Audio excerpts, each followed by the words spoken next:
Subhanallah. Now, without any further ado, let's begin our conference formally. Dr. Sabha, do you know how many patients with colorectal cancer we treated in last 4 years? Yes, Hussain, we treated more than 2,000 patients with colorectal cancer in last 5 years, and out of which more than 450 patients were treated successfully in last 1 year alone. Exactly. Ladies and gentlemen, colorectal cancer is the second most common cause of cancer death in the Western world with a high lifetime incidence of 6%. The prognosis of colorectal cancer is like other tumors staging dependent and the 5-year survival lies in the range of 40 to 60%. Due to optimization of surgical techniques and recent developments in diagnostic imaging modalities, the mortality rate has decreased significantly by 20% in the last years. Imaging for surgical planning depicts the relationship of tumor to surgical key landmarks and shows the presence of metastatic disease. Imaging features enable preoperative evaluation of prognostic features that may guide patient selection for specific therapy. Recent developments in imaging technologies and validation of newer techniques led to significant improvements in the management of patients with colorectal cancer. To enhance the importance of imaging, we are moving towards today's first session, which is the accurate imaging and how vital it is. The moderator of this session is Dr. Muhammad Faisal Ibrahim. He is a senior registrar at the Department of Surgery, Dow University of Health Sciences, Karachi. He is interested in minimally invasive surgery and abdominal wall reconstruction. I would like to invite on stage Dr. Faisal to conduct the first session of the day. Sir, please. Assalamu alaikum and a very good morning to you all. It's a great pleasure to be here sharing this stage with some of my mentors, some of the big names in minimal invasive and colorectal surgeries around the world. Without wasting any moment, I would like to start the session. And for this, we have two moderators here who are present with us. Somehow, some of them are late today, so we would not waste a minute even. I'd like to invite Professor Saja Qureshi as a moderator for today.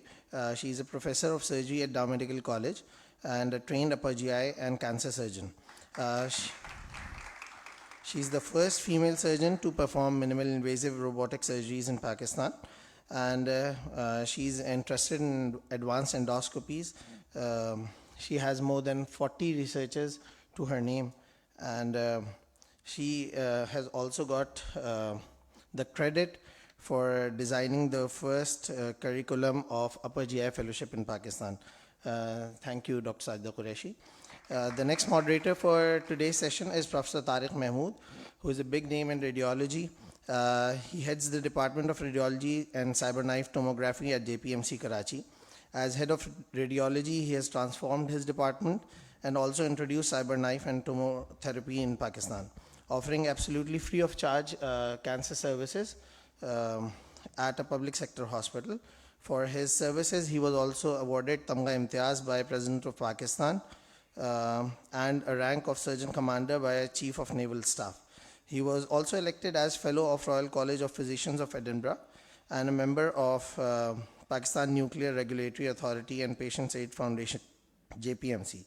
He is also on board for many NGOs. Thank you, sir, for being here as a moderator. The first speaker to share the stage with us is none other than Professor Amjad Parvez Chima.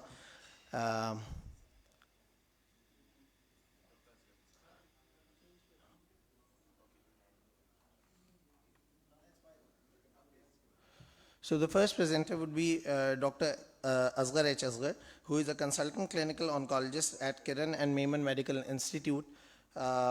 He graduated in 1996 from Quaid-e-Azam Medical College in Bhalpur and did his master's in 2000 in nuclear medicine. He did his FCPS in radiation oncology in 2009, and almost for more than 11 years he has been running the city tumor board in this city of Karachi, where many patients have benefited, not only the patients, also the surgeons and other oncologists. He is on board of many other oncological societies around the world, namely ASCO, ESMO, and also a member of Radiological Society of Pakistan. On accreditation of his services in the field of oncology, he was awarded gold medal by Pakistan Atomic Energy Commission in 2016. Please welcome Dr. Asghar H Asghar on stage. He'd give a talk on total neoadjuvant therapy in rectal cancers today.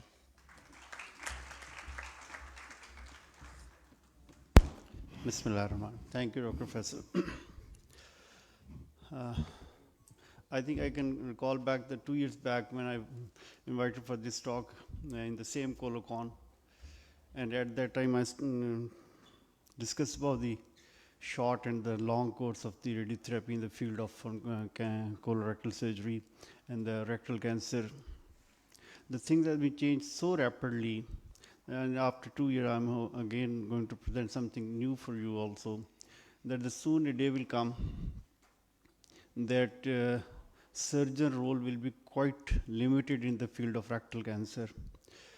Oncology services have so successful stories in the field of oncology, like in case of larynx, we ask the surgeon don't operate for the total laryngectomy because radiation has a very good role in the voice preservation. In the case of the esophagus, we have quite successful story that we ask the surgeon don't go for any surgery because our radiation is so successful in this case that we can treat the patient without surgery.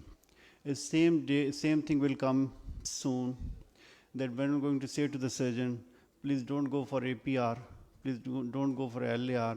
We have a quite extensive data on this, that after this surgery, after this chemotherapy and the radiation therapy, there is no role of further surgery in the case of rectal cancer.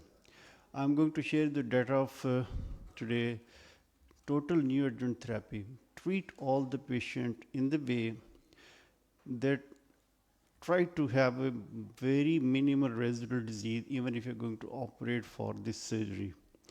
Like in the initially roughly in 2010-11 when we were in the residency program initially, we're going to treat the patient with this radiotherapy, rectal cancer, then surgery after 4 to 6 weeks, and after that we're going to treat them with some adjuvant chemo. Now the surgeons say, now the literature say that rather going for the adjuvant chemo, give all the thing of chemo and give a whole of this radiation before the surgery and treat them for any possible surgery in the form of APR or LAR and try to get the results as a pathologically complete form, which is called pathological CR. If your patient gets pathological CR after this neoadjuvant treatment, their survival is quite good as compared to those who are having some residual disease after this year treatment. So in this my presentation, मेरी presentation load करें. In this my presentation, I'm going to share you the data, especially this OPRA trial. OPRA trial is the latest one which is published in JCO 2022. They are saying that they treat them with the total neoadjuvant therapy. Mean you treat them with the radiation and give the full dose of chemo and then go for the operation. If some patients are not willing for surgery, they put them on wait and watch technique. There were total 324 patients. Out of them, 3 years TME free survival of these 324 patients was 53%. Mean roughly your 50% patient can remain TME free for next 3 years. It's a median progression, median free TME survival, even if you're not going to operate. We can call our 2 or 3 patients I can recall who were treated, and they were not willing for surgery. At that time, OPRA was not available. OPRA trial recently published, and they were not willing for surgery.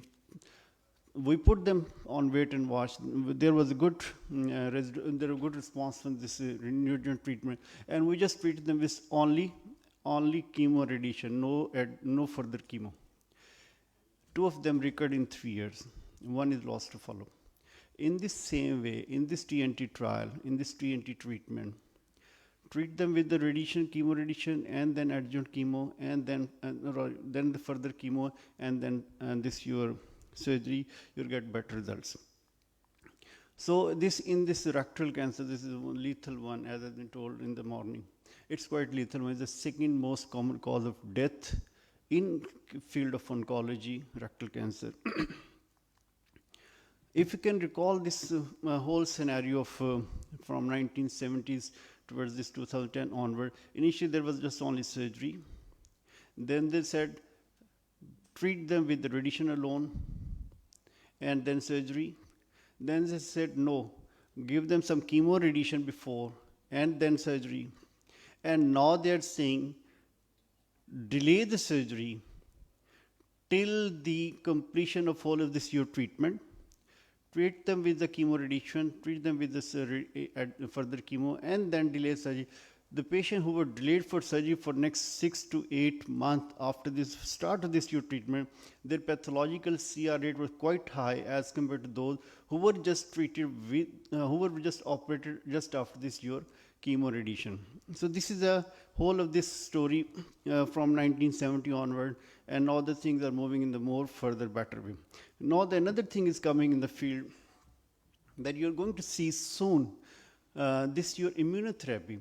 This was a very famous trial and which was circulating in the social media, that all the patients have complete response after this immunotherapy, and there was no need for any further surgery. This was the Jemperli. This was Jemperli dostarlimab. Dostarlimab, but not indicated for all rectal cancer tumor. Dostarlimab is only given when there is some mismatch repair deficiency. If there is some mismatch repair deficiency, or DMMR is there, then you treat them with dostarlimab. There is complete response. They're 100% there, but the patient was just only, I think, 10 or 12 patients who were treated with this dostarlimab with the name of Jemperli, and there was complete response. Soon, if you're going to add this immunotherapy with this your conventional treatment of chemo radiation and then further chemo, I hope so our success story will be much better than the current results of this OPERA trial. So, what is the indication for TNT? TNT means total neoadjuvant, chemo radiation, then surgery, then chemo, and then surgery. So, not all the patients are candidate for TNT. TNT is only for those who are clinically T3 or T4 lesion.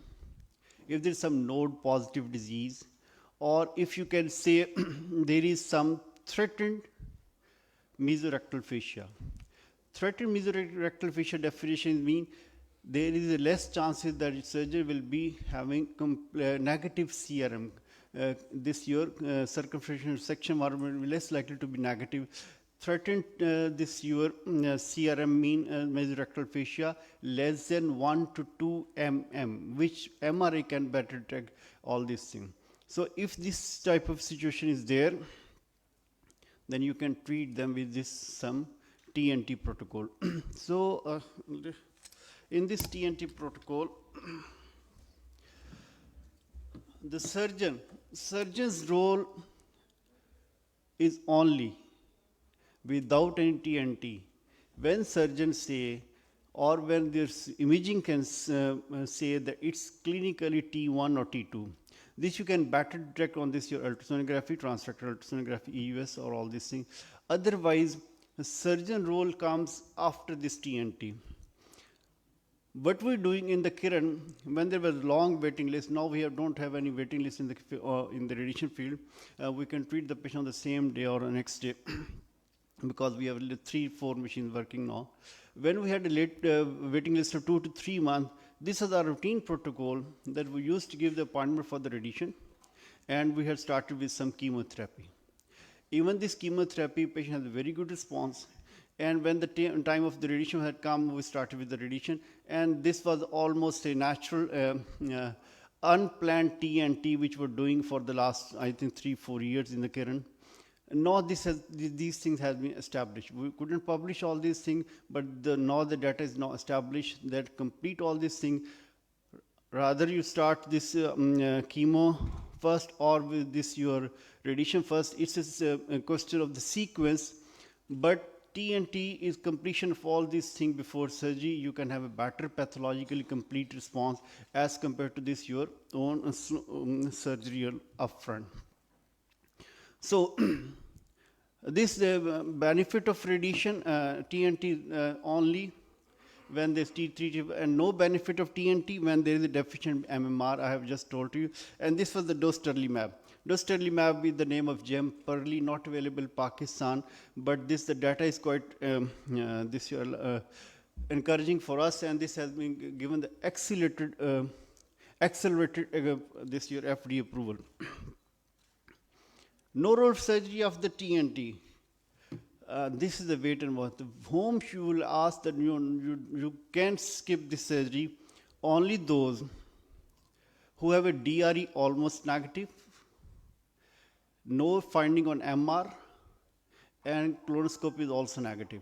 So these three things must be there when you're putting the patient on wait and watch technique. If there is something residual on this DRE, if MR is saying no, there is not a complete clinical response on this year with this treatment, that's not a candidate for TNT. That patient needs to be treated with some surgery. The initial approach was of this sphincter sparing approach is plus minus. Either we're going to have sphincter sparing with this your TNT, data is not so convincing on that. If the patient was having, starting from the anal wall, there was sphincter involvement, less likely to be that you can have a sphincter sparing approach with this urine. But yes, if this early lesion, T3, well limited lesion, surgeon can better than all these things, the whether sphincter sparing can be done. Literature says that this urine can have a good sphincter sparing also, but data is not so convincing on all these things. So, this is the whole of this chart. If I have time, how much time? Overtime. I was the first one. ये मेरा time चल रहा है. No. So how much time I have left? Just I have 7 minutes. Okay. So.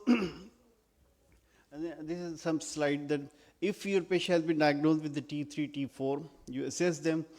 If there is he is a candidate for TNT, you have to check all these things which I have discussed with you, and then put them on TNT.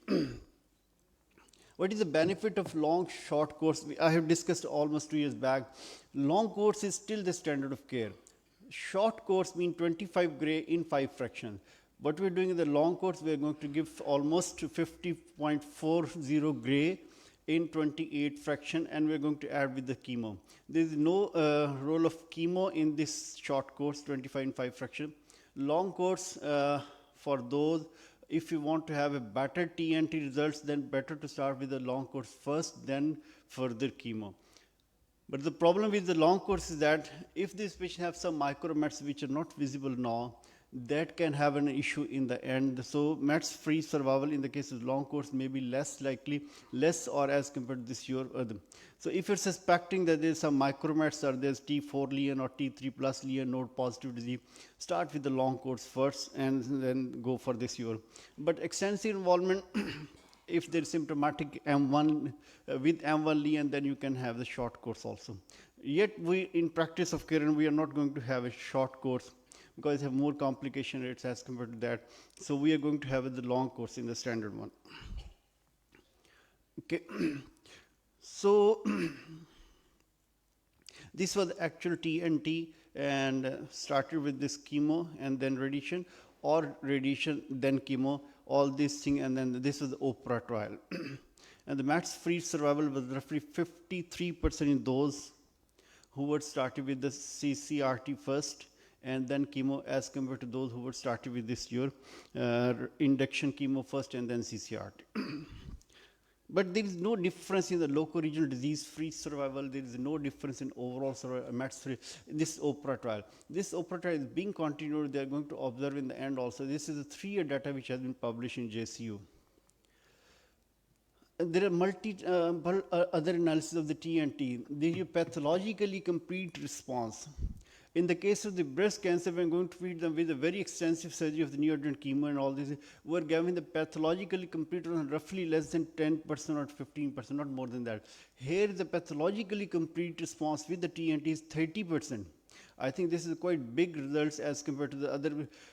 Even if the triple negative PENS cancer patient of the breast cancer, we're going to treat them some neoadjuvant chemo, you can have a better result, but not like this. This is 30% complete pathological response if you're going to treat them with the TNT. So this is the reason the TNT now the standard one. So better disease survival, better mets. This was the PRODIGE 23 trial. In the PRODIGE 23 trial, this was also part of the TNT, and they used the FOLFIRINOX as compared to FOLFOX, and slightly a better technique as compared to this FOLFOX one. So this was the Rapido and the PRODIGE head-to-head trial comparison, and they were seeing in the both in the Rapido, in Rapido basically they have used short fractionation. So when it's a Rapido trial or it's a PRODIGE 23, both have a better disease-free survival, but both have a better pathologically complete response.